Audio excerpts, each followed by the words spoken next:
My name is Amanda Mendez, and right after Hurricane Irma hit, my whole family was here in Florida. We were trying to get adjusted and get everything situated.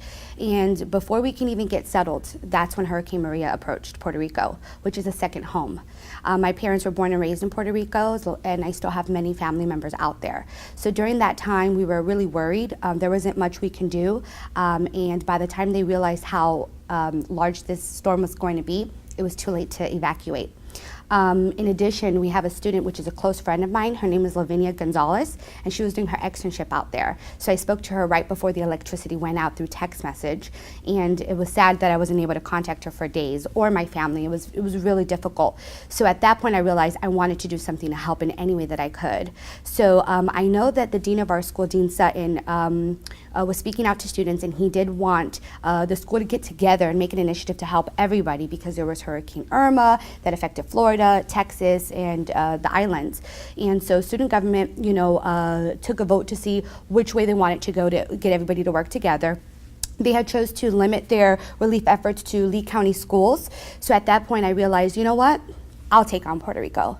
And I decided to reach out to my president of Phi Delta Phi Legal Honor Society, Lauren Pack, and I told her I want to make this my service project. Since SBA will be changing the direction of their relief efforts, this is what I would like to do. And she said, you know what, go for it. And so I did. And so I set up a donation drive, but unfortunately there's conflicts when it comes to logistics on renting spaces for the donation drives. And unfortunately I came in too late because SBA had their buckets out. So I'm like, oh no, I can't wait too long because there's only so many trucks that we were going to be able to fill. And so I contacted a nonprofit organization, Course of Action Puerto Rico, who partnered up with a Homeland Security Technologies company so they can ship out trucks and supplies through the Port of Tampa and a plane in Miami that was going straight to Puerto Rico. But they had a deadline. And so with my pushback on the actual buckets, I'm like, what are we going to do? So I said, you know what? Let me just start meeting with all my connects. So I reached out to all of my friends in different organizations, and I asked them if they can donate anything that they could, and they all turned up.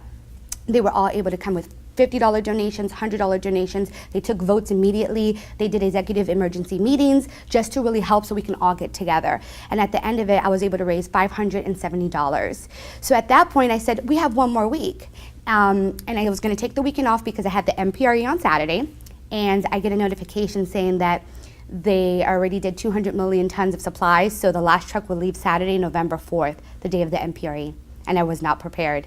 So at that point, I was panicked, and I looked at my friend Teresa and I said, would you go with me right now to Walmart to buy all the supplies and drop it off? And she's like, let's do it. I reached out to another friend, Olivia, because I originally had a truck prepared to come, but it was too early. So Olivia, Teresa, and I were running, and then I see Dean Sutton, and he's like, what are you doing? And I told him the whole story. He's like, yeah, go for it. So then we get on the truck, or we get on into our cars, we go to Walmart, we buy toiletry, canned products, I mean, you name it, everything. And we walked over, it was literally a Walmart right next to their facility.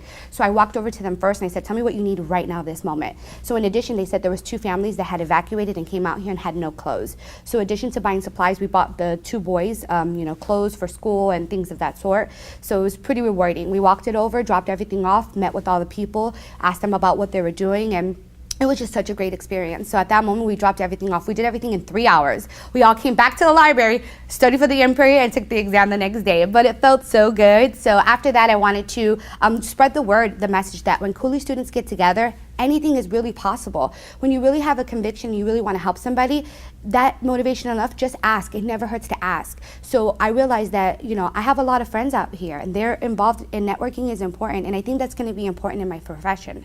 And I realized I needed to start doing that now. And that's what I did. I just reached out to everybody I knew. And I'm just fortunate that I've been able to build relationships that when I needed it the most, they really turned out for us.